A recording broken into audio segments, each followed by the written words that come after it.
अस्सलामुअलैकुम everyone, welcome to जोर का जोर। मीरब ज़ीशान की तरफ से आपको बहुत बहुत खुश आमदीद। और जैसा कि आप सब जानते हैं नाज़रीन के श्रीलंका ने एशिया कप वुमेन्स अपने नाम कर लिया और पहली बार ऐसा हुआ हिस्ट्री में, क्योंकि इंडिया मुतअद्दिद बार ये टारगेट इंडियन वुमेन्स ने अपने नाम किया है क्रिकेटर्स ने। लेकिन अगर हम बात करें तो इसके बाद आई गेस के बांग्लादेश ने, और बांग्लादेश के बाद जो है again India, and again after India Sri Lanka ने ये एशिया कप अपने नाम किया, फाइनल्स जीत लिया। बहुत बड़ी बात है। इंडियन वुमेन क्रिकेटर्स को हराना डेफिनेटली एक बहुत बड़ी बात है, क्योंकि जो उनकी पेस, जो उनका एक अंदाज, जो उनकी स्ट्रैटेजी, जो कैप्टेंसी नज़र आ रही थी, उसको डोमिनेट करना बहुत अच्छी बात है। And I am really really glad कि श्रीलंका ने पहली बार ये एक कह लें कि एक बहुत बड़ा चैलेंज था जो अपने नाम किया। पहले पाकिस्तान को हराया और पाकिस्तान को हराने के बाद फाइनली इंडिया को भी हरा दिया। So big congratulations to Sri Lankan women and definitely India, because होता है ऐसा sometimes कि mostly आप जब खेल रहे होते हैं, खेल के अंदर हार जीत होती रहती है। So बहुत सारी नेक तमन्नाएं हैं इंडियन वुमेन क्रिकेट टीम के लिए। उन्होंने बहुत अच्छी कोशिश की, बहुत अच्छा खेला, बहुत अच्छी कैप्टेंसी, बहुत अच्छी स्ट्रैटेजी के साथ जो है वो खेल पेश किया। और इन तमाम चीज़ों के बाद जो सबसे ज़बरदस्त चीज़ है वो ये है कि जब भी कोई मुल्क पहली बार कोई टूर्नामेंट जीतता है, चाहे वो ख़वातीन हों चाहे वो मर्द हों। अगर हम साउथ अफ्रीका की बात करें, जब साउथ अफ्रीका ने सेमीफाइनल्स के अंदर शमूलियत की और उसके बाद फाइनलिस्ट बने, तो वो भी एक बहुत बड़े एजाज़ की बात थी। और आज जब श्रीलंका ने पाकिस्तान को हराया, पाकिस्तान को हराने के बाद वो फाइनलिस्ट बने और फाइनल में इंडिया को हराया, तो उनके लिए एक बहुत बड़ी खुशकिस्मती की बात है। इसी के साथ साथ हम देखें तो ओलंपिक्स में भी बहुत सारी चेंजिंग्स आ रही हैं। पाकिस्तानी हमारे जो एथलीट्स हैं उनके लिए बहुत सारे बड़े बड़े इम्तिहानात हैं, देखना यह है कि वो कैसे उनको पूरा करते हैं। सो हमारे साथ लाइन पर हैं Qadir Khawaja, one and only Fakhta. अस्सलाम वालेकुम कादिर, कैसे हैं आप? वालेकुम अस्सलाम, मेरे अल्लाह का शुक्र, आप सुनाए ठीक है? मैं बिल्कुल ठीक हूँ। Hope you had a great weekend. अल्हम्दुलिल्लाह, शुक्र अल्लाह। अच्छा कादिर, श्रीलंकन वुमेन ने क्रिकेट के अंदर एशिया कप में पहली बार कह लें कि आप टूर्नामेंट विन किया, बहुत बड़े एजाज़ की बात है। मैं अभी एग्जैक्टली यही कह रही थी कि इंडियन क्रिकेटर्स को हराना बहुत मुश्किल बात थी, क्योंकि जो उनकी पेस नज़र आ रही थी, जो उनकी स्ट्रैटेजी नज़र आ रही थी, जिस तरह से उन्होंने तमाम टीम्स के खिलाफ अपना खेल पेश किया, वो मुश्किल लग रहा था। ऐसे लग रहा था जैसे इंडिया डेफिनेटली एशिया कप तो इंडिया ही जीतेगा, और इंडिया बहुत बार जीत भी चुका है। तो क्या कहना चाहेंगे आप फॉर श्रीलंकन वुमेन? देखिए मेरा एक तो श्रीलंकन वुमेन टीम को एडवांटेज था होम पिचेस का, और उनको होम कंडीशंस का बखूबी अंदाजा था, क्योंकि वो वहां पर ऑब्वियसली प्रैक्टिस करते होंगे। लेकिन मैं समझता हूँ जिस तरह उन्होंने पहले बॉलिंग में भी जान लड़ाई, फिर उसके बाद जो है वो उन्होंने फील्डिंग की, वो आउट ऑफ द मार्क थी, और उसके बाद जो उन्होंने चेस किया वो बहुत ही काबिले सताइश है इस चीज की, और काबिले फख्र है कि उनको जो है वो उन्होंने इस तरह का अच्छे रन चेस किए और पूरी प्लानिंग के तहत गेम प्लान पर अमल दरामद किया। जबकि भारतीय जो क्रिकेटर्स थे, भारतीय जो बैटर्स थी, जब स्मृति मंदाना जब बैटिंग कर रही थी तो लग ये रहा था कि टोटल 170 तक जाएगा। लेकिन उसके बाद जो है वो बिल्कुल भी जब वो कोलैप्स की एकदम इंडियन टीम की बैटिंग, तो उसके बाद रन्स जो है वो 20 से 30 रन शॉर्ट थे, जिसकी वजह से श्रीलंकन टीम को इस चीज का एडवांटेज हुआ और उन्होंने रन्स बखूबी तौर पर चेस की और पहली दफा एशियन चैंपियन बनी। और ये बड़े एजाज की बात है श्रीलंकन टीम के लिए, क्योंकि देखें आप श्रीलंका में जो माहौल था, श्रीलंका में जो क्रिकेट थी, श्रीलंका में जो पैसों की किल्लत थी और अशिया की किल्लत थी, उसकी वजह से काफी हद तक बोझ जो है वो क्रिकेट बोर्ड पर ही पड़ा। क्रिकेट बोर्ड तो ऑब्वियसली आईसीसी रन करता है, आईसीसी की जो है वो उनके साथ उनको रेवेन्यू शेयरिंग होती है। लेकिन एक चीज होती है कि अपना जो पाकिस्तानी देखें आप वुमेन टीम, वो सेमीफाइनल में शिकस्त हुई उनको, और श्रीलंका टीम से शिकस्त हुई। बड़ा अच्छा मैच एंड तक गया, और हम भी अगर बैटिंग में कुछ कर लेते, 10-15 रन ऊपर बना लेते, तो शायद आज हम फाइनल खेल रहे होते इंडिया के साथ। लेकिन श्रीलंकन टीम ने पाकिस्तान को भी आउट क्लास किया और इसके साथ साथ इंडियन टीम को भी आउट क्लास किया। तो हमें ये चीजों पे देखना चाहिए कि हम लोग अपनी क्रिकेट जो है वुमेन क्रिकेट वो कैसे बेहतर कर सकते हैं। 2 रोज कबल जो है वो तानिया मलिक की सरबराही में इजलास भी हुआ नेशनल क्रिकेट अकेडमी में, और वहां पर वुमेन टीम के हवाले से स्ट्रक्चर एक बिल्ड किया जा रहा है कि वुमेन टीम में जो बेंच स्ट्रेंथ है उसको कैसे मजबूत बनाया जाए। अलबत्ता श्रीलंकन वुमेन टीम को जितना सराहा जाए वो कम है, और उन्होंने बेहतरीन तरीके से बैटिंग की, बॉलिंग में थोड़ा सा लैक नजर आया, लेकिन जो फील्डिंग थी वो बहुत आउट क्लास थी। बिल्कुल सही कादिर। इसी के साथ साथ अगर हम देखते हैं तो कल इंडिया मेंस क्रिकेट के अंदर भी श्रीलंका और इंडिया का मैच था, और काफ़ी पहले मतलब बारिश की वजह से सूरत हाल डिफरेंट हुई, टॉस में भी काफ़ी तब्दीली आई, फिर इंडिया टॉस जीता और उन्होंने फाइनली जो भी डिसीजंस लिए उसके बाद DLS मेथड के थ्रू इंडिया जो है वो जीत गया। एक तरफ ख्वातीन क्रिकेट जीत गई और दूसरी तरफ जो है वो मर्द हजरात क्रिकेट में हार गए। तो दोनों तरफ से एक तरफ खुशी और एक तरफ से वो हार का एक मंजर भी सामने था। तो होपफुली आपने मैच देखा होगा, अगर आपने नहीं भी देखा तो मैं ये समझती हूँ कि इंडियन प्लेयर जिस जज्बे के साथ उन्होंने कल मेंस क्रिकेट की बात की जाए तो उन्होंने खेल पेश किया, यकीनन बहुत उम्दा था, बहुत ज़बरदस्त था। उनकी वुमेन्स क्रिकेट ने भी बहुत अच्छा खेल पेश किया था। लेकिन अगर मेंस क्रिकेट की बात करते हैं, क्या कहेंगे कादिर? देखिए, भारतीय टीम हमेशा से ही अपने नए बैटर्स और नया टैलेंट प्रोड्यूस करती है। उनको IPL का बहुत ज्यादा एडवांटेज है। आप देखिए, उनकी जो डोमेस्टिक है वो एक प्रॉपर एक चैनल के थ्रू आती है। हमारे पास जैसे डोमेस्टिक में लड़कों को नजरअंदाज किया जाता है, वहां पर ऐसे नहीं है। वहां पर रणजी ट्रॉफी होती है, फिर उसके बाद वनडे कप होता है, फिर उसके बाद एक IPL T20 के लिए खास तौर पर एक बहुत बड़ा प्लेटफॉर्म है। और इसी तरह होता है जैसे कोई ICC का बहुत बड़ा इवेंट हो रहा है। हेलो, आवाज आ रही है मेरे आपको? जी आ रही है। मैं कह रही हूँ कि इसी तरह से होता है जिस तरह से ICC का कोई बड़ा इवेंट हो रहा है। अगर उनकी मतलब इंडियन टीम का मेरा ये एडवांटेज जरूर रहता है कि वो उनके पास बेंच की कमी नहीं है। उनके पास बेंच प्लेयर्स जो हैं वो बहुत ज्यादा बड़ी तादाद में होते हैं। एक अगर रोहित शर्मा जाता है तो दूसरा रोहित शर्मा आ जाता है, उनको रिप्लेस कर लेता है। एक विराट कोहली अगर रिटायरमेंट लेता है और दूसरा विराट कोहली, उनके पास 3 से 4 जो है वो प्लेयर्स ऐसे होंगे जो उस कैटेगरी के होंगे। अलबत्ता वो विराट कोहली को कंपेयर तो नहीं किया जा सकता किसी प्लेयर के साथ, लेकिन आप देखें कि उनके पास टैलेंट कितना है। उनके जो ओपनर्स हैं, शुभमन गिल है, फिर उसके साथ जो उनकी नीचे बैटिंग लाइनअप है, वो उन्होंने जो पहले मैच में जो परफॉर्मेंस दी है, पहला मैच भी जीता और 200 से ऊपर का टोटल लगाया। तो आप ये देखें कि इंडियन टीम को कोई फर्क नहीं पड़ा रोहित शर्मा और विराट कोहली की वजह से। अगर यहाँ पर ये सूरत हाल हो कि पाकिस्तान में अगर मोहम्मद रिजवान और बाबर आजम अगर बैठा दिए जाते हैं तो फिर उसके बाद आप जो है लड़कों के अंदर इतना कॉन्फिडेंस नहीं है कि वो मैचेस जीत सकें। आप ये देखें कि हम अफगानिस्तान से हारे थे शारजा में और वहां पर हमने मेन प्लेयर्स जो अपने थे उनको रेस्ट करवाया था वर्कलोड की वजह से। लेकिन आपके पास टैलेंट की कमी नहीं है अगर आप प्रॉपर उसको मौका दें और चांस दें। अगर साइम अयूब की बात करें तो साइम अयूब लड़का बहुत टैलेंटेड है, बहुत अच्छा प्लेयर है, लेकिन हम उसको मौके दे रहे हैं लेकिन वो यूटिलाइज नहीं कर पा रहा। इंटरनेशनल और डोमेस्टिक में ये फर्क होता है कि उनका जो प्रेशर होता है इंटरनेशनल मैच का और इंटरनेशनल बॉलर का, वो डिफरेंट होता है आपकी डोमेस्टिक लेवल से। तो आपके डोमेस्टिक जब तक बेहतर नहीं होगी तब जो है वो हम इसी तरह ही एक दूसरे की शक्ल देखते रहेंगे और परफॉर्मेंस नहीं आएगी। फिर उसके बाद अगर आप इंडियन टीम की बात करें तो इंडियन टीम अगर अभी ये वाली जो प्लेइंग 11 या 15 रुकनी स्क्वाड है तो इसको रेस्ट करवाते हैं तो उनके पास 3 ऐसी टीमें मौजूद हैं जो इनको रिप्लेस कर सकती हैं। वो हर फॉर्मेट में है, वो वनडे में भी है और टेस्ट में भी है। तो इसलिए हमें देखना चाहिए, अपने डोमेस्टिक को खास तौर पर तवज्जो देनी चाहिए जो हम निगलेक्ट करते हैं, इग्नोर करते हैं पिछले 4-5 साल से। तो अभी मोहसिन नकवी साहब जो हैं वो लगे हुए हैं पाकिस्तान क्रिकेट को बेहतर करने के लिए। देखिए वो मुझे होप है कि पाकिस्तान क्रिकेट जरूर बेहतर होगी इंशाल्लाह ताला, लेकिन लेगा आप एकदम जो है वो आप पाकिस्तान की क्रिकेट को नंबर 1 नहीं कर सकते। जब आपका नया प्लेयर आता है तो उसको एडजस्ट होने में, उसकी अंडरस्टैंडिंग होने में टाइम लगता है। इसलिए मैं समझता हूँ कि पाकिस्तान को भी अपने डोमेस्टिक को तवज्जो देनी चाहिए और 2 से 3 टीमें ऐसी बनानी चाहिए कि जो आपका बैकअप हो। आपकी पाकिस्तान शाहीन आज बांग्लादेश ए से हारी है, पहला मैच जीती थी। पाकिस्तान शाहीन जो है वो कुछ रन से हारी है। तो अगर पाकिस्तान शाहीन के जो प्लेयर्स हैं उनको आपने पाकिस्तान में रिप्लेस करना है तो फिर आपने उनको उसी तरह का मौके फराहम करने और उनको उसी तरह की यूटिलिटीज और जो सहूलियत है वो अवेलेबल करनी है जिस तरह आप पाकिस्तान की नेशनल टीम को देते हैं या नेशनल प्लेयर को देते हैं। बाबर आजम को जैसे मिलेगा जो पर्क्स मिलते हैं वही मोहम्मद हारिस को मिलनी चाहिए, वही साहबजादा फरहान को मिलनी चाहिए जो कप्तान है व्हाइट बॉल और रेड बॉल के। तो इसलिए ये चीजें आपको मैटर करती हैं कि इंडियन टीम के साथ अगर आपने कंपेयर करना है, इंडियन टीम के लेवल पर आना है तो उनके लेवल का सोचना पड़ेगा और उनके लेवल की आपको पर्क्स देनी पड़ेंगी।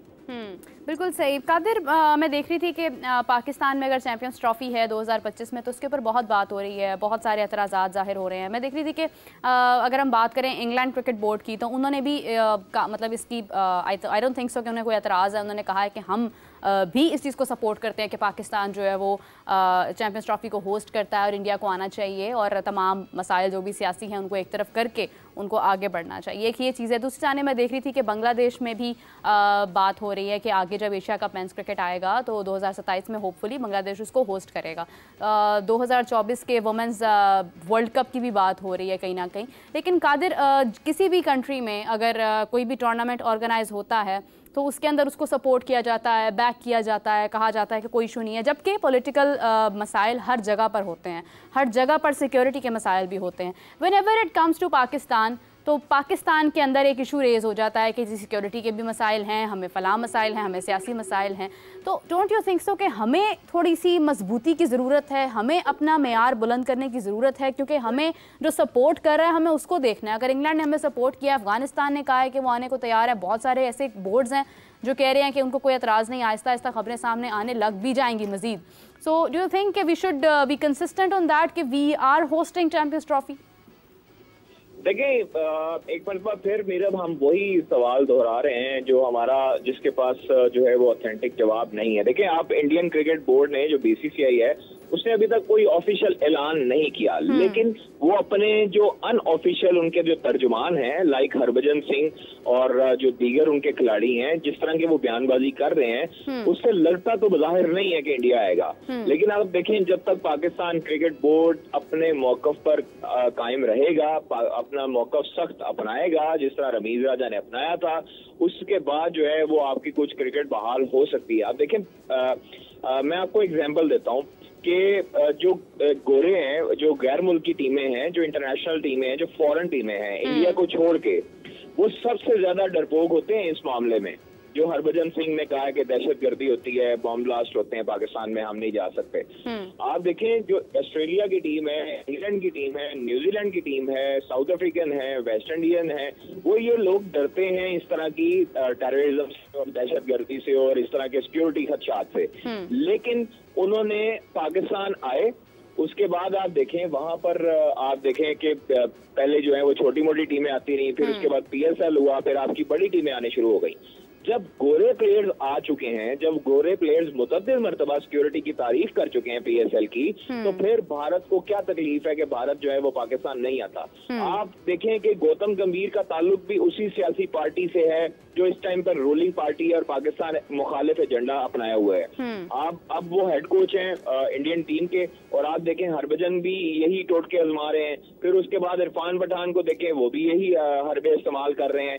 तो ये लोग नहीं चाहते कि पाकिस्तान के साथ क्रिकेट हो। हालांकि हरभजन सिंह यहाँ पर पाकिस्तान आकर मुतअद्दिद मरतबा क्रिकेट खेल चुके हैं और शाहिद अफरीदी से मुतअद्दिद मरतबा छक्के खा चुके हैं। आपको याद होगा वो टेस्ट मैच जब शाहिद अफरीदी ने 4 छक्के लगाए थे हरभजन सिंह को, और हरभजन सिंह जो है वो उस टाइम पे नन्हे मुन्ने से नौजवान होते थे। लेकिन अब जो है उनको बातें आ गई हैं पाकिस्तान के खिलाफ करनी, और पाकिस्तान के खिलाफ जो है वो जहर उगल रहे हैं। लेकिन इसका जवाब जो तनवीर अहमद ने दिया है वो बिल्कुल ऑथेंटिक दिया और सख्त अल्फाज में दिया है। इसी तरह का मौकफ हमारे तमाम साबिक क्रिकेटर्स को, हमारे तमाम जो पाकिस्तान क्रिकेट बोर्ड में लोग बैठे हैं, उनको मौकफ अपनाना पड़ेगा। हम लोग क्यों इस तरह दब जाते हैं इंडिया के खिलाफ, इंडिया के जो हक में, कि हम जो अपनी टीमें हैं वो फौरी तौर पर वाघा बॉर्डर क्रॉस करवा देते हैं और इंडिया भेज देते हैं। हम लोग क्यों दब जाते हैं इंडिया से कि हम लोग हमेशा 2016 में भी जाएं, फिर उसके बाद 23 का वर्ल्ड कप भी खेलें। हम लोग क्यों नहीं स्टांस लेते? अगर इंडिया इस मरतबा नहीं आता तो ना आए। इंडिया के खिलाफ आपको कदम उठाना पड़ेगा। जब तक आप कदम नहीं उठाएंगे, जब तक आप दबते रहेंगे, इंडिया दबाता रहेगा और इंडिया प्रेशराइज करता रहेगा। हमें क्या तकलीफ है कि हम लोग जो है वो इस तरह की बयानबाजी नहीं करते, या हम लोग इंडिया के खिलाफ जो है इस तरह नहीं बोलते। हम देखें, पाकिस्तान क्रिकेट बोर्ड को चाहिए कि ऐलान कर दे और आईसीसी को बता दे कि अगर आपके इवेंट में Indian team Pakistan champions trophy के लिए नहीं आती तो फिर पाकिस्तान कभी इंडिया के साथ किसी भी आईसीसी के इवेंट में मैच नहीं खेलेगा। बस इस तरह का ऐलान आपको अपनाना पड़ेगा, और इस तरह की जो हिकमत अमली है, जो अपना जो सख्त स्टांस है वो लेना पड़ेगा। बिल्कुल सही कहा आपने कादिर। लेकिन एक चीज़ में मैं थोड़ा सा समझती हूँ कि आप कह रहे हैं कि हरभजन सिंह भी बात करते हैं, बहुत सारे लोग, विक्रांत गुप्ता को मैं देख रही थी कि कुछ रोज़ पहले उनका बयान कुछ और था, कुछ रोज़ बाद उनका बयान कुछ और है। अब डेफिनेटली इंडिया में रहने वाला कोई भी शख्स जो है वो आई डोंट थिंक सो कि इस हद तक आज़ाद है कि अगर वो चाहता भी है कि क्रिकेट पाकिस्तान में हो और इंडिया पाकिस्तान जाए तो वो कह नहीं पाएगा। एक गवर्नमेंट का प्रेशर होता है, बिल्कुल होता है। लेकिन कादिर, जो भी लोग बात कर रहे हैं अभी पाकिस्तान के मुतालिक के, इतना खुल के वो बात कर रहे हैं कि उनको कोई डर नहीं है, कोई खौफ नहीं है, उसकी रीज़न कहीं ना कहीं ये भी है कि जब हम जिस वजह से हम वहाँ पर मौजूद हैं, मतलब अगर हम क्रिकेट को देखते हैं तो हम क्रिकेट में ही बहुत पीछे जाते जा रहे हैं। जब आप खेल में इतना पीछे होते हैं, जब आप मुसलसल इवेंट्स हारते हैं, टूर्नामेंट्स हारते हैं, तो फिर आई थिंक सो कि आपको उस तरह से रिस्पेक्ट मिलती भी नहीं है। आपके पास वो चीज़ कहीं ना कहीं आप में कॉन्फिडेंस कम हो जाता है बात करने का। अगर हम वुमेंस क्रिकेट की बात करें या मेंस क्रिकेट की बात करें या किसी भी फॉर्मेट की बात करें, तो हम मुसलसल तो हारते आ रहे हैं, तो फिर तो आप आई डोंट थिंक सो कि एक कॉन्फिडेंस रहता है आप में बात करने का। देखिए मेरा पाकिस्तान की जो बैटिंग है, पाकिस्तान की जो बॉलिंग है, वो वर्ल्ड क्लास है, पूरी दुनिया जानती है। हार जीत खेल का हिस्सा होती है। हम लोग बांग्लादेश या श्रीलंका से बुरे नहीं हैं, हम लोग अभी भी उनसे ऊपर हैं। और अगर भारत की टीम श्रीलंका जाके खेल सकती है सीरीज, अगर भारत की टीम बांग्लादेश के साथ खेल सकती है सीरीज, तो पाकिस्तान के साथ क्यों नहीं खेल सकती? पॉलिटिकल वो सिर्फ और सिर्फ सबको पता है कि ये क्रिकेटिंग इशू नहीं है। हाँ। मेरा भी ये सिर्फ और सिर्फ जो है वो पॉलिटिकल इशू है। और अमित शाह जो जय शाह के वालिद मोहतरम है, वो उस वक्त इस वक्त जो है वो रूलिंग पार्टी में और रूलिंग गवर्नमेंट में है, तो उनकी मजबूरी है कि वो पाकिस्तान खिलाफ बयानियां बनाए। अगर वो पाकिस्तान टीम भेज देते हैं तो फिर उसके बाद उनकी गवर्नमेंट भी एकदम कोलैप्स कर जाएगी और उनका यही बयानिया बिकता है कि पाकिस्तान खिलाफ, पाकिस्तान की क्रिकेट टीम के खिलाफ या पाकिस्तान नहीं जाएंगे। तो ये तो आप बायलैटरल सीरीज को रोक नहीं सकता ना कोई भी कि वो। जी क्या कह रही हैं? मैं कह रही हूँ कि फिर बायलैटरल सीरीज को भी कोई रोक नहीं सकता ना, बहुत सारी चीजें हैं ना। फिर आप ट्रेड को कैसे रोकेंगे, फिर आप बायलैटरल सीरीज को कैसे रोकेंगे?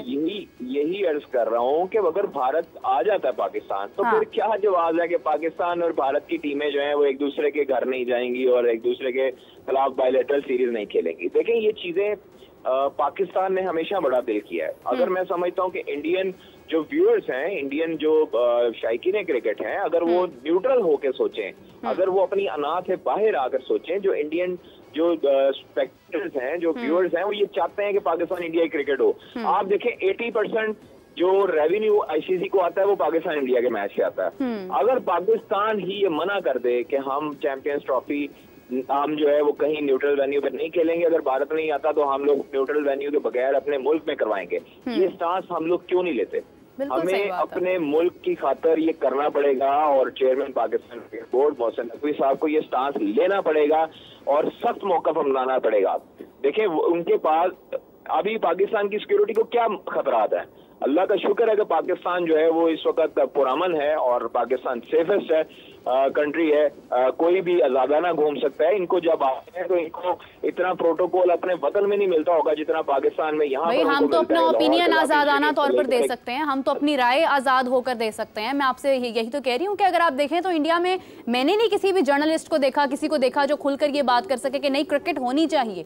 उनके पास ये अथॉरिटी ही नहीं है। हम तो कह रहे हैं, हम तो बहुत सारी चीजों में जहाँ पाकिस्तान की गलती है हम तो उसको एडमिट करते हैं। हम तो राय देने में भी आजाद हैं अपने मुल्क में। सिक्योरिटी के जो मसाइल है वो तो एक तरफ है, हमें तो बोलने की भी आजादी है। अल्लाह का शुक्र है मेरा, हम लोग बड़े अच्छे मुल्क में पैदा हुए हैं और जहाँ पर जो है वो आपको बिल्कुल आज़ादी होती है, बोल सकती है और आप हर दुनिया की नेमत से अल्लाह ताला ने यहाँ पर नवाजा है। हमें अपने मुल्क से प्यार है और अपने मुल्क के लिए हम लोग ये स्टांस लेंगे। भारत जैसे 100 ममालिक कुर्बान कर देंगे वो चैंपियंस ट्रॉफी पर नहीं आते। तो लेकिन अगर हमें दूसरी तरफ भारत का टॉपिक तो एक तरफ है, लेकिन एक खबर है कि जो पाकिस्तानी खिलाड़ी हैं उनको जो सेंट्रल कॉन्ट्रैक्ट है उस पे एक खबर फाख्ता सामने लाई है और उसमें फाख्ता साहब यानी आपने फाख्ता का जेंडर कंफर्म कर दिया आज। बिल्कुल जी, कौमी खिलाड़ियों को अगस्त के शुरू में जो है वो सेंट्रल कॉन्ट्रैक्ट दिए जाने का इम्कान है, जबकि रेड बॉल और व्हाइट बॉल के हेड कोचेज जो हैं उनकी मशावरत से सेंट्रल कॉन्ट्रैक्ट तश्कील दिए जा रहे हैं। जबकि फिटनेस टेस्ट जो है वो खास तौर पर मेयार के मुताबिक पास करेंगे तो सेंट्रल कॉन्ट्रैक्ट मिलेगा। ये कोचेज ने फैसला कर लिया है और अगस्त के दूसरे हफ्ते में हेड कोचेज की जेरी निगरानी जो फिटनेस कैंप लगाया जाना है उसका भी इम्कान है। जबकि फिटनेस लेवल खास तौर पर ये बड़ी इंपॉर्टेंट चीज है कि आपके जो हेड कोचेज हैं उन्होंने फिटनेस टेस्ट जो उसका रिजल्ट है वो 60% से 80% तक कर दी है। जो 80% तक फिटनेस टेस्ट पास करेगा उस स्क्वाड में भी शामिल किया जाएगा और उसी को ही खास तौर पर सेंट्रल कॉन्ट्रैक्ट भी मिलेगा। तो ऑल फॉर्मेट के जो प्लेयर्स हैं उनको एक कैटेगरी में ही रखने का मशवरा दिया गया है ये हेड कोचेज की जानिब से, जिसमें बाबर आजम है, शाहीन शाह अफरीदी हैं, मोहम्मद रिजवान है। लेकिन एक खबर ये भी है जो जराए हमें बताते हैं कि नसीम शाह को प्रमोट किया जा रहा है और ए कैटेगरी में उनको भी लाया जा रहा है। तो 4 प्लेयर्स ए कैटेगरी में होंगे, जबकि वर्ल्ड कप के बाद जो है वो बोर्ड सोच रहा था कि खिलाड़ियों की तनजली की जाए ए कैटेगरी से, लेकिन हेड कोचेज ने मशवरा दिया कि उनको एक ए कैटेगरी में रहने दिया जाए, जबकि शान मसूद और उसके साथ साथ हारिस रऊफ और फखर जमान जो है वो बी कैटेगरी में शामिल होने का इम्कान है, जबकि शादाब खान को कारकर्दगी की बुनियाद पर, नाकस कारकर्दगी की बुनियाद पर सी कैटेगरी में भेजा जा रहा है और शादाब खान को मौका देने के हक में हेड कोचेज एक मरतबा फिर, और डी कैटेगरी में भी बड़े पैमाने पर रद्द-ओ-बदल का इम्कान है, जबकि मोहम्मद नवाज और इमाद वसीम के लिए जगह बरकरार रखना सेंट्रल कॉन्ट्रैक्ट में मुश्किल हो गया है। और इसी के साथ ये तमाम तर तफसीलात थी सेंट्रल कॉन्ट्रैक्ट की। मैंने कहा मैं अपने व्यूअर्स को और तमाम तर जो क्रिकेट शायकीन हैं जो समा के प्लेटफॉर्म से हमें सुनते हैं देखते हैं उन तक पहुँचाई जाए। नहीं, thank you very much. Definitely एक बहुत ही इंपॉर्टेंट चीज़ थी, शेयर करना बहुत ज़रूरी था। कादिर, जिस तरह से अब इनको कैटेगरीज के अंदर डिवाइड किया जा रहा है, अगर कल को इन्हीं प्लेयर्स को इन कैटेगरीज को मद्देनज़र ना रखते हुए अगर इनको सिलेक्ट किया जाता है आगे टीम में, तो भी सवालात उठेंगे। तो जब किसी भी इंटरनेशनली जब टीम प्लान की जाएगी, जब किसी भी टूर्नामेंट का स्क्वाड अनाउंस होगा, तो उसके अंदर जब आप सिलेक्शन करेंगे तो डेफिनेटली कैटेगरीज को माइंड में रखते हुए ही सिलेक्शन होगी। देखिए, अभी जो मैंने आपको बताया ना कि ऑल फॉर्मेट में मुराद है कि वनडे, T20 और टेस्ट, इन तीनों फॉर्मेट में जो प्लेयर होंगे वो 4 प्लेयर ए कैटेगरी में हैं और उसके बाद इनकी परफॉर्मेंस हर साल रिव्यू की जाएगी। अब जो सवालात होने हैं वो सिलेक्शन कमेटी से ज्यादा हेड कोचेस से होने हैं और कप्तान से होने हैं, जिन्होंने उनको खास तौर पर सजेशन देनी है और सिलेक्ट करना है और इनके म्यार के मुताबिक उनको अंदर ग्राउंड में प्लेयर जो है वो खिलाना है। तो आप देखें कि ये अब जो चेयरमैन ने तमाम तर इख्तियारात सिलेक्शन कमेटी के हाथ में भी रखे हैं और इसके साथ साथ हेड कोचेस के हाथ में भी रखे हैं। तो हेड कोचेस दोनों जो गोरे कोचेस हैं वो प्रोफेशनल हैं, वो अपनी अपनी फील्ड के माहिर है और भारतीय टीम को भी उन्होंने 2011 में चैंपियन बनवाया हुआ है महेंद्र सिंह धोनी की कप्तानी में। तो गैरी कर्स्टन जो है वो बड़े उम्दा कोच हैं और उनका बड़ा तजर्बा है। जैसे गिलेस्पी बहुत अच्छे कोच हैं, वो भी आ रहे हैं और उसके बाद बांग्लादेश सीरीज के हवाले जो स्क्वाड है वो भी होगा। और इसके साथ एक जो और खबर अपने व्यूअर से शेयर करना चाहता हूँ जल्दी क्योंकि आपका मैं बहुत टाइम दे रहा हूँ मेरा। बांग्लादेश की क्रिकेट टीम जो है वो 7 अगस्त को, बांग्लादेश ए की जो क्रिकेट टीम है वो 7 अगस्त को इस्लामाबाद पहुंचेगी और बांग्लादेश के हालात की वजह से टीम की रवानगी मुतासर होने का इम्कान नहीं है, बांग्लादेश क्रिकेट बोर्ड ये कह रहा है। और जबकि बांग्लादेश ए जो क्रिकेट टीम है वो 6 अगस्त को शेड्यूल के मुताबिक पाकिस्तान के लिए रवाना होगी और बांग्लादेश टेस्ट टीम सीरीज के लिए 16 अगस्त को पाकिस्तान के लिए रवाना होगी, जबकि बांग्लादेश टेस्ट स्क्वाड 17 अगस्त को इस्लामाबाद पहुंचेगी और पाकिस्तान बांग्लादेश पहला जो टेस्ट है वो 21 अगस्त से पिंडी स्टेडियम में खेला जाएगा, जबकि बांग्लादेश ए टीम 2 4 रोजा और 3 वनडे मैचेस खेलेगी। और इसी के साथ साथ बांग्लादेश ए सीरीज के लिए के जो मैचेस हैं वो इस्लामाबाद में ही होने का इम्कान है, जबकि पाकिस्तान क्रिकेट बोर्ड ने ताहाल मैचेस के वेन्यू का ऐलान नहीं किया और बांग्लादेश ए के खिलाफ सीरीज के शेड्यूल का ऐलान किया जा चुका है, जबकि पाकिस्तान शाहीन और बांग्लादेश ए के खिलाफ पहला 4 रोजा मैच 10 अगस्त से खेला जाएगा। क्या बात है, ज़बरदस्त Qadir, thank you so much for joining us, बहुत शुक्रिया आपके वक्त का। इसी के साथ मैं अपने चाहूँगी कि हमें 2 बहुत ही ज़बरदस्त ख़वातीन ने ज्वाइन किया है। कहते हैं कि जब कोई औरत कुछ करने की ठान लेती है तो फिर हो नहीं सकता कि उससे ना हो पाए। तो आप लोगों ने बहुत बार सुना होगा, बहुत नाम भी सुना होगा। सुहेल सिस्टर्स मेरे साथ मौजूद हैं, सिबिल सुहेल मेरे साथ मौजूद हैं और ट्विंकल सुहेल मेरे साथ मौजूद है। अस्सलाम वालेकुम, कैसी हैं आप? वालेकुम अस्सलाम, हम ठीक। ट्विंकल, सबसे पहले तो मैं आपसे जानना चाहूँगी क्योंकि मैंने बहुत सुना है कि आप सबसे पहली, क्योंकि आप बड़ी भी थी और आपके पावर लिफ्टिंग में जाने के बाद बाकी सिस्टर्स ने भी सोचा कि भाई हम भी इसी तरफ चल पड़ते हैं, बहुत ज़बरदस्त काम करी है हमारी बड़ी बहन, या शायद आपने उनको मोटिवेट किया। ये स्टोरी हम बाद में सुनते हैं, लेकिन ट्विंकल, व्हाट मोटिवेटेड यू कि आपने इस चीज़ के बारे में सोचा जो एग्जैक्टली लड़कियां तो सोचती नहीं है, लड़कियां तो जिम जाती हैं 1 महीने बाद बस घर आ जाती हैं वापस। असल में मेरा अपना ये एम था कि मैं सबसे हट के गेम करूं, क्योंकि क्रिकेट में और हॉकी में और फुटबॉल में हर एक लड़की करती है, but power lifting, weight lifting और कबड्डी इस तरह की गेम थी जो सबसे हट के थी। हाँ। तो इसीलिए मेरा ये एम था कि मैं पाकिस्तान में सबसे अलग गेम करूं।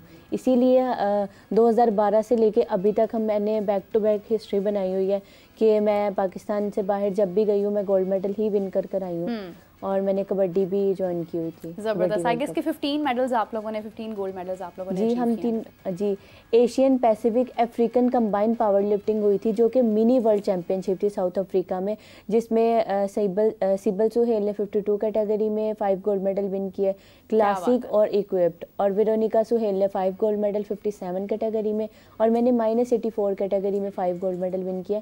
और मैं ये भी बताना चाहूँगी कि जब हम साउथ अफ्रीका पहुँचे तो वहाँ का वेदर काफ़ी ज़्यादा माइनस में था, काफ़ी ज़्यादा सर्दी थी वहाँ पर, तो जिसकी वजह से हम लोग, मेरी अपनी तबीयत ठीक नहीं रही थी, तो पूरे इवेंट में मैंने बहुत टफ फाइट करके मेडल ये विन किए हैं। क्या बात है, ज़बरदस्त ज़बरदस्त, इट्स रियली अमेजिंग। और बहुत ही एक आई गेस की मोटिवेशन है उन तमाम लड़कियों के लिए जो सोचती हैं कि हम लड़कियां हैं तो शायद हम ये नहीं कर सकते हैं, वो नहीं कर सकते हैं, बिकॉज किसी भी सिचुएशन में अपने आप को ढाल कर उसमें परफॉर्म करना बहुत बड़ी बात है।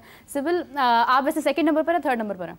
मैं बड़ी हूँ, बट स्पोर्ट्स पहले ट्विंकल ने स्टार्ट किया। पहले ट्विंकल ने स्टार्ट किया, राइट। सो बेसिकली आप बड़ी हैं, और उसके बाद फिर ट्विंकल, और उसके बाद वेरोनिका है। सबसे पहले सिबल है, फिर मरियम है। हम 4 सिस्टर्स हैं, चारों बहनों का हम लोगों ने वर्ल्ड रिकॉर्ड बनाया। उसके बाद थर्ड नंबर पे मैं हूँ, फिर वेरोनिका। मैंने बहुत कम एज में स्टार्ट किया था, जब मैंने स्पोर्ट्स स्टार्ट की थी तब मैं 12 साल की थी। अच्छा, तो अभी मुझे 10 ईयर्स हो चुके हैं मैं। राइट, ज़बरदस्त।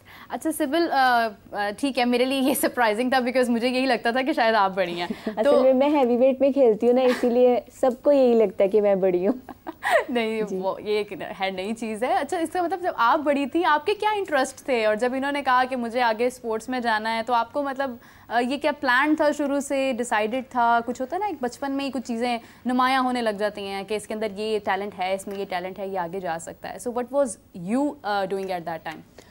बेसिकली वाली साहब क्रिकेटर थे, तो वो घर में सबसे बड़े थे, उनको स्पोर्ट नहीं मिली ना, तो उन्होंने कहा था अगर मेरे बच्चों में टैलेंट होगा मैं उन्हें आगे आने का ज़रूर मौका दूंगा। तो स्टार्टिंग दंगल मूवी याद आ गई है मुझे स्टोरी से। जी, तो फिर स्टार्टिंग जो थी वो साइकिलिंग से की। हमारा भाई जो आदिल साइमन है, इलेक्ट्रॉनिक इंजीनियरिंग है, उसके साथ साइकिलिंग करते थे। ट्विंकल जो थी कबड्डी खेल रही थी, उसने 2 वर्ल्ड कप भी खेले हैं। तो ट्विंकल ने जब पावर लिफ्टिंग स्टार्ट की तो इसको देख देख के मैंने स्टार्ट की, फिर मरियम, फिर वेरोनिका ने स्टार्ट की, तो फिर हम चारों सिस्टर्स ने पावर लिफ्टिंग स्टार्ट कर दी ट्विंकल को देख के, क्योंकि ट्विंकल पाकिस्तान की पहली लड़कियाँ जो पाकिस्तान से बाहर जाकर गोल्ड मेडल लेकर आई हैं, तो इसी वजह से भी हम लोगों ने पावर लिफ्टिंग स्टार्ट की थी। सही, ज़बरदस्त। अच्छा ट्विंकल, होता है कि लड़कियां जो है ना, वो घर में कोई पानी की बोतल भी अगर उठा रही है ना, डिस्पेंसर पर एक लगती है 18 लीटर की, 18-19 लीटर की, वो भी उठाने लगती है ना, तो माँ बाप कहते हैं नहीं मत उठाएं, लड़की है, अभी कोई मतलब पेन स्टार्ट हो जाए, कहीं पर कुछ ऐसा हो जाए, तो वो मना कर देते हैं। लेकिन आप लोग क्योंकि वेट लिफ्टिंग करती हैं, लड़कियों के लिए बहुत सारे बायोलॉजिकल इशूज़ भी होते हैं, तो डॉक्टर्स मना करते हैं कि आप वेट ना उठाएं, आप ऐसा कुछ ना करें, तो उन तमाम चीज़ों को किस तरह से मैनेज करती हैं? अभी तो ये है कि पूरे वर्ल्ड ने बहुत ज़्यादा फास्ट तरक्की की है, जिसमें मेरे से जो बड़ी सिस्टर है मेरी मरियम, वो मैरिड है, और उनके मैं शुक्र करती हूँ अल्लाह ताला का कि उनके एक हेल्दी बेबीज़ उन्होंने बर्थ किए हैं। तो मैं जी, और मैं यही कहना चाहूँगी कि जो आजकल की जनरेशन है वो बहुत ज़्यादा फास्ट है, बहुत ज़्यादा जो पावर लिफ्टिंग और वेट लिफ्टिंग है, नो डाउट इसमें वेट उठाना पड़ता है, पर इसमें पूरा फोकस और ट्रेनिंग पे पूरा फोकस करना पड़ता है। ये माइंड गेम है, वेट ट्रेनिंग है ये, बट ये माइंड गेम है, इसमें पूरा आपका फोकस हो फिर आप वेट लिफ्ट कर सकते हैं। और इसके साथ साथ ये भी है कि अलग एक हटके गेम हो जाती है, फिर एक इंटरेस्ट भी होता है इंसान का कि पावर लिफ्टिंग है, इसमें हम लोगों ने स्क्वाट की कैसे टेक्निक पिक करनी है, बेंच प्रेस की कैसे टेक्निक पिक करनी है, और डेड लिफ्ट की। ज़बरदस्त। मतलब ये है कि ये जो एक हम लोग सोचते हैं अक्सर कि वेट उठाना टेक्निक, जिस तरह से आपने बताया कि आपके माइंड की गेम और आपकी एक माइंड ट्रेनिंग होती है। सिबिल, आप क्या कहेंगी इस बारे में? क्योंकि उन्होंने अपना एक ओपिनियन जाहिर किया कि आपके सबसे पहले आपका माइंड फोकस्ड होना चाहिए और उसके बाद फिर आपकी एक टेक्निक होती है, तो टेक्निक्स सीखना सिखाना, इसमें आपके फादर का भी कोई रोल था? जो इब्तदाई तालीम थी वो वालिद साहब ने दी थी। उसके बाद हमारे कोच मलिक राशिद हैं, यूके के रहायशी हैं, उनके पास इंटरनेशनली वो वहाँ से कोचिंग कर आए थे। उनकी पहली स्टूडेंट ट्विंकल सुहेल थी, सेकंड मैं थी, तो उनसे ट्रेनिंग की, तो उनके पास एक्सपीरियंस था इंटरनेशनली। तो अभी हम लोग तो यही चाहते हैं गवर्नमेंट से कि हम लोगों को पाकिस्तान से बाहर भेजा जाए, 1-2 महीने की ट्रेनिंग कर आएँ, ताकि हम लोग और ज़्यादा अच्छी टेक्निक सीख कर आएँ और पाकिस्तान का नाम रोशन भी करें। क्योंकि हमारी जिम देखी जाए तो बड़ी मैनुअल सी जिम है, और इंटरनेशनली अगर आप दूसरे प्लेयर्स को देखें तो उनकी बहुत अच्छी जिम है, और हमारे यहाँ के इक्विपमेंट और उनके इक्विपमेंट में भी बहुत फ़र्क है। बहुत इंपॉर्टेंट चीज़ है, बहुत इंपॉर्टेंट पॉइंट आपने रेज़ किया है, बिकॉज जब आप कुछ करते हैं, आप अपनी सलाहियत पर, अपनी जो भी आपके इर्द गिर्द लोग होते हैं उनकी सपोर्ट पर आप कहीं किसी ख़ास लिमिट तक पहुंच तो जाते हैं, लेकिन उस बाउंड्री से बाहर जाने के लिए आपको गवर्नमेंट की सपोर्ट भी चाहिए होती है कहीं ना कहीं। Twinkle, do you also think the same thing कि मतलब एक सपोर्ट हो अगर आप इंटरनेशनली परफॉर्म करें, जिस तरह से मतलब अब सिब्बल बता रही है कि यहाँ पर पाकिस्तान में सहूलियात मौजूद है मगर एक हद तक हैं। अगर आप देखते हैं कि इससे बाहर जो लोग ट्रेनिंग करते हैं, जिस तरह से वो परफॉर्म करते हैं, वो एक बहुत ही वास्ट उनका एक इसके ऊपर एक्सपोजर होगा, विजन होगा, प्रैक्टिस होगी। तो डू यू थिंक कि कंपैरेटिवली कितना वक्त लग जाएगा, कितने टाइम में आप समझती हैं कि आप वहाँ पर उस लेवल पर भी मार धाड़ कर देंगी? असल में मेरे जो कोच हैं मलिक राशिद, उन्होंने हमें ट्रेनिंग करवाते थे, तो वो हमें बताते थे कि बेटा आप लोगों को यहाँ पर इतनी सहूलियत नहीं दी जाती, बट ये जो बाहर के यूके में वो लड़कियों को ट्रेनिंग करवाते थे, तो वो कहते थे कि जिस टाइम वो ट्रेनिंग कर रही होती थी उनके पास proper supplements, proper juice, milk shake, ये सारी चीज़ें ना, स्मूदीज़ मौजूद होती थी। वो जाती थी, पकड़ती थी, पीती थी और साथ अपनी लिफ्टिंग करती थी।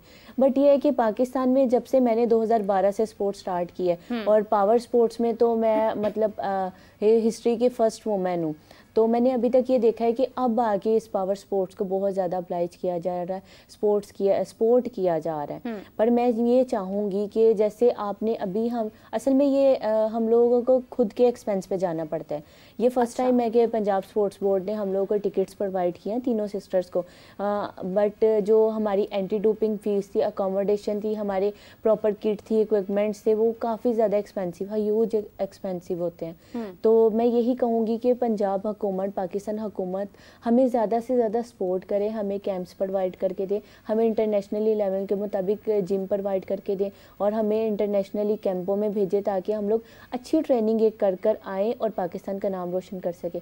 उसके साथ साथ मैं ये भी कहूँगी कि अभी हम लोगों ने, ये छोटा टाइटल नहीं है, तीनों सिस्टर्स अकेली गए हैं हम लोग और 5 गोल्ड मेडल विन किए, 15 मेडल पाकिस्तान के नाम करना, ये बहुत बड़ा टाइटल है। और मैं यही रिक्वेस्ट करूंगी कि हम लोग इस उम्मीद में आए कि हमें पाकिस्तान हुकूमत की जानिब से इनामात की रकम अनाउंस की जाए ताकि हम लोगों का एक आने वाले वक्त में भी जो हम लोग तैयारी करना चाहते हैं, आगे हम लोग के जो इवेंट्स हैं, जैसे मैं वर्ल्ड की तैयारी करना चाहते हैं, हम लोग कॉमनवेल्थ की तैयारी करना चाहते हैं, उसमें हम लोग पूरी उम्मीद रहें और मेंटली रिलैक्स रहें कि हम लोग आने वाले वक्त में हमें एक्सपेंस की तरफ से किसी किस्म की मुश्किल का सामना नहीं करना पड़ेगा। क्योंकि इसमें मैं ऐड करना चाहूँगी कि जैसे इंटरनेशनली आप प्लेयर्स को देखें ना, उनका जस्ट फोकस गोल को अचीव करना, उनको कोई टेंशन नहीं है कि उनकी एंटी डोपिंग फीस कैसे जानी है, उनकी टिकट्स कहाँ से आनी है, उन्होंने जस्ट ट्रेनिंग करनी है।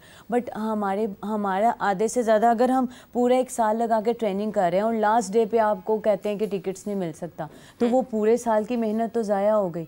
तो उनका माइंडसेट और हमारे माइंडसेट में भी ये भी बहुत फ़र्क आ जाता है कि वो लोग ट्रेनिंग करते हैं और अपना जो है वो बेस्ट देते हैं, बट हम लोग बाद में आज हुकूमत जो है वो नो डाउट के जैसे भी हालात हैं उनका हम बेहद शुक्रगुजार हैं। इंस्टेबिलिटी भी है, यस जी, इंस्टेबिलिटी भी, गवर्नमेंट इंस्टेबिलिटी भी है कहीं ना कहीं, और लेकिन फिर भी एक बहुत इंपॉर्टेंट चीज़ ये है कि जहाँ पर उन्होंने इतना कुछ किया अपने मुल्क के लिए, इतने सारे मेडल्स दे दिए हैं अपनी मेहनत खुद करके, खुद से तमाम एफर्ट्स करके, तो फिर उसके बाद एक चीज़ होती है कि आपको सपोर्ट अगर थोड़ी ऊपर से मिल जाए तो आपको और आसानी हो जाती है। What is the routine of yours? मतलब एक डेली रूटीन होती है, एक स्पेसिफिक टाइम होता है, कोई डाइट प्लान स्पेसिफिक या कोई स्पेसिफिक रूटीन आप फॉलो करती हैं या बस नॉर्मली? नो हम लोग स्कूलिंग, कॉलेज और यूनिवर्सिटी अभी तक स्टिल हमारी एक ही रूटीन जारी है। 2 आवर्स मॉर्निंग ट्रेनिंग करते हैं, फिर कॉलेज या यूनिवर्सिटी जाना होता है वहाँ जाते हैं, उसके बाद आकर हम लोग 4 घंटे शाम में ट्रेनिंग करते हैं। और जो डाइट प्लान है, हम लोग डाइट प्लान फॉलो करते हैं। 5 to 6 मील लेने होते हैं जिसमें डिफरेंट होता है, जैसे कि मीट हो गया, प्रोटीन, कार्बोहाइड्रेट, नट्स, स्मूदीज़ लेते हैं, जूस लेते हैं, फ्रूट लेते हैं, सैलेड लेते हैं। तो वो एक पूरे वीक का शेड्यूल बना होता है जिसको हम फॉलो करते हैं। अच्छा, मतलब ये एक प्रॉपर डाइट प्लान है जिसका एक समझ लें एक अलग एक्सपेंस यूज़ होता है सिर्फ आपके खाने पीने पर। अगर आप बात करते हैं जूसेस हैं या नट्स हैं, आप देखें कि हर चीज़ का एक अलग उस प्लान को फॉलो करना, ये सब आपके मतलब डेफिनेटली, क्योंकि हुकूमत की तरफ से कोई मुआवजे बहुत ज़्यादा अभी तक अनाउंस नहीं हुए आपके लिए, तो ये सारा कुछ आपके फादर ही जी मेरे फादर कर रहे हैं। और मैं समझती हूँ कि मेरी वालदा बहुत ज़्यादा हमें सपोर्ट करती हैं क्योंकि वो हर टाइम हमारे खाने का ध्यान रखती हैं और वो तो घर में बस किचन में ही मोस्टली रहती हैं हर टाइम। तो अगर कभी घर में कोई आपस में लड़ाई हो जाए तो वो वजन उठा उठा के नहीं एक दूसरे को दिखाते हैं, जिस तरह वो बॉर्डर पर होता है, कुछ इस तरह की सिचुएशन होती है कभी? नहीं, हम लोग आपस में तो बहुत ज़्यादा हंसी मजाक और अच्छे रहते हैं। हाँ। और बाकी है कि मोटिवेशन एक दूसरे को बहुत ज़्यादा करते हैं, क्योंकि हम तीनों सिस्टर्स अलग अलग बॉडी वेट्स में हैं, तो एक दूसरे को गाइड करते हैं, टेक्निक्स बताते हैं, क्योंकि हमारे जो सर है उन्होंने हमें बहुत ज़्यादा एक्नॉलेज किया हुआ है। अच्छा सिबिल, कबड्डी आपने भी मतलब कबड्डी के अंदर कुछ जस्ट ट्विंकल आप सिर्फ मतलब डायरेक्ट वेट लिफ्टिंग में आई, तो ट्विंकल किस तरह से ख्याल आया कि पहले आपने कबड्डी, क्योंकि वो भी बहुत मुश्किल चीज़ होती है, लड़कियों के लिए और भी मुश्किल होती है, तो जब वहाँ से उसके बाद एक पावर लिफ्टिंग के अंदर आना और फिर उसके अंदर अपना मनवाना बहुत बड़ी बात है, तो ये सारा प्लान, ये सारे आइडियाज़ किस तरह से माइंड में आए? असल में मेरे वालिद साहब ने मुझे ना साइकिल ट्रैक और फिटनेस ट्रेनिंग करवाते थे साइकिलिंग की। स्टार्टिंग मैंने साइकिलिंग से किया था, बट उसके बाद मैंने फ़ौरन पावर लिफ्टिंग और वेट लिफ्टिंग ज्वाइन कर ली थी। जब कबड्डी वर्ल्ड कप होने जा रहा था तो उन्होंने पूरे पाकिस्तान की जितनी भी स्ट्रॉन्ग लड़कियां थी उनका एक कैंप लगाया और उनको कबड्डी वर्ल्ड कप के लिए तैयार किया। फिर मैंने कबड्डी वर्ल्ड कप स्टार्ट किया, क्योंकि पावर लिफ्टिंग और वेट लिफ्टिंग मैं 2012 से स्टार्ट कर चुकी थी और 2013 और 14 में मैंने इंडिया गई और इंडिया पार्टिसिपेट किया था। और फिर 2015 में मैं मस्कत ओमान में गई और मैंने फर्स्ट पाकिस्तानी वुमेन का एजाज़ लेकर पाकिस्तान के नाम गोल्ड मेडल किया। उसके बाद मैं कंटिन्यूसली ट्रेनिंग कर रही थी और मैंने 2017 में ओशिनिया पैसिफिक पावर लिफ्टिंग जो कि सिंगापुर में हुई थी उसमें पार्टिसिपेट किया और 4 गोल्ड मेडल विन किए। और इसके बाद 2018 में एशियन पावर लिफ्टिंग चैम्पियनशिप हुई जो कि दुबई में थी, जिसमें हम चारों बहनों ने पार्टिसिपेट किया और मेडल भी विन किए। एक तो रिकॉर्ड हमारा ये था कि हम चारों बहनों ने पार्टिसिपेट किया। ये जो ड्रीम था चारों बहनों का पार्टिसिपेट करने का, ये मेरे कोच का था, मोहम्मद राशिद मलिक साहब का, कि हम अभी तक पूरे वर्ल्ड में रियल सिस्टर्स 4 सिस्टर्स नहीं है, तो उन्होंने हमें पार्टिसिपेट भी करवाया और हम लोगों ने 2 गोल्ड मेडल, मैंने और वेरोनिका ने गोल्ड मेडल लिया, मरियम और सिबल ने ब्रॉन्ज मेडल लेकर पाकिस्तान को ये डबल एजाज से नवाजा। क्या बात है। और उसके बाद 2021 में हम लोगों को प्राइड ऑफ परफॉर्मेंस से नवाजा गया बाय ISPR की जानिब से। और अभी मेरी यही रिक्वेस्ट है कि अभी हाल ही में भी हम लोगों ने Asian Pacific African combined power lifting में जो कि मिनी वर्ल्ड चैम्पियनशिप थी 5 गोल्ड मेडल विन किए। और आप हमारी हिस्ट्री देखें कि हम गोल्ड मेडल ही लेकर आते हैं। तो मैं यही पाकिस्तान हुकूमत से भी रिक्वेस्ट करूँगी कि अब हम लोगों को सदारती अवार्ड से तमगा इम्तियाज़ से नवाजा जाए। बिल्कुल जी, ये तो बहुत इंपॉर्टेंट चीज़ है और ये बनता है। एक कहते हैं ना, एक चीज़ है कि एक तो बस आप कर दें और एक चीज़ होती है कि फ़र्ज़ बनता है, क्योंकि लड़कियों को हम वैसे ही बहुत सपोर्ट करते हैं। मतलब हमारे घरों पे अगर कोई आपकी बेटी फर्स्ट आ जाती है किसी परफॉर्मेंस में, पढ़ाई में, तालीम में, किसी भी शोबे में, तो बहुत ज़्यादा एक खुशी का एक आपके लिए होता है कि आपके घर में एक बच्ची जो है उसने फ़लाँ चीज़ अचीव किया। तो जब आप मुल्क की एक बड़ी सतह पर आप एक कुछ चीज़ अचीव करते हैं तो वो डेफिनेटली पूरे मुल्क के लिए बहुत बड़े एजाज़ की बात है। सिबिल, मतलब ये तो थी इस फील्ड में, ये तो मतलब कर रही थी सब कुछ और अचीवमेंट्स भी इनकी थी। जब आपने ज्वाइन किया और उसके बाद आपने जब पहला मेडल गिफ्ट किया, क्योंकि 5 मेडल्स आपने भी अचीव किए हैं, तो जब पहला मेडल आपने गिफ्ट किया हुकूमत को या अपनी फैमिली को, क्या फीलिंग्स थी आपकी? बेसिकली हम लोगों ने जो स्पोर्ट्स का स्टार्ट किया था वो यूथ फेस्टिवल से किया था। तो मैंने जो अपना मेडल था डेलीकेट किया था प्राइम मिनिस्टर शहबाज शरीफ साहब को, क्योंकि उन्होंने ही यूथ फेस्टिवल करवाया था और उनके लगाए हुए हम पौधे थे। तो मुझे था कि उनको भी उनके नॉलेज में होना चाहिए कि पावर लिफ्टिंग भी एक गेम है, उनको इसको भी सपोर्ट करना चाहिए। एज अ वुमेन बहुत बड़ा टाइटल है जो अचीव किया है। तो मुझे तो था कि हम लोग, आई नो कि वो बहुत ज़्यादा बिजी हैं, बट हम जब उधर थे हमें था कि वो सुन के कुछ ना कुछ अनाउंस करेंगे, बट अभी तक तो कुछ भी ऐसा अनाउंस नहीं किया। मसरूफियात बहुत ज़्यादा होती हैं, लेकिन अगेन अगर आपको देखना पड़े कि आप हुक्मरान किस वजह से हैं, तो वो उसमें बहुत सारे लोगों की मेहनत होती है। एक मुल्क को बनाने में, एक मुल्क का नाम बनाने में बहुत सारे लोग जुड़े होते हैं।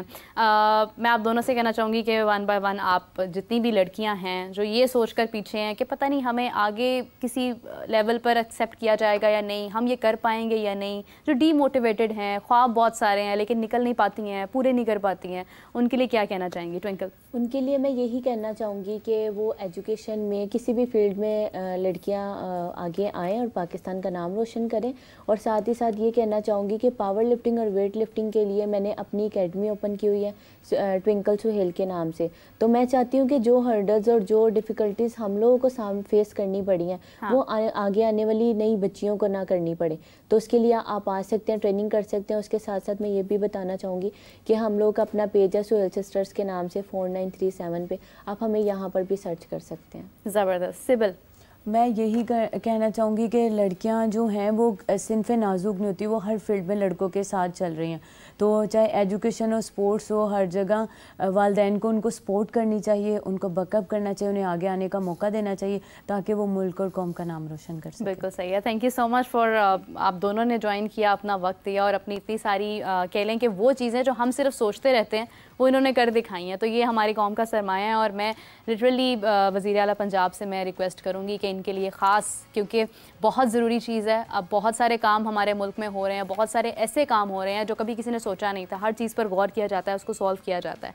तो ये जो 4 बहनें हैं ये हमारे मुल्क के लिए जितना कुछ कर चुकी हैं और जितना कुछ करने का सोच रही हैं, इसमें सपोर्ट की इनको ज़रूरत है। तमाम जितने भी ममालिक हैं वो हर तरह के स्पोर्ट्स को ख़ास तौर पर अहमियत देते हैं, उनको आगे लेकर जाते हैं। तो हमें भी ज़रूरत है कि हम हर स्पोर्ट्स पर उसी तरह से गौर करें जिस तरह से हम क्रिकेट पर करते हैं या हम हॉकी पर करते आए हैं।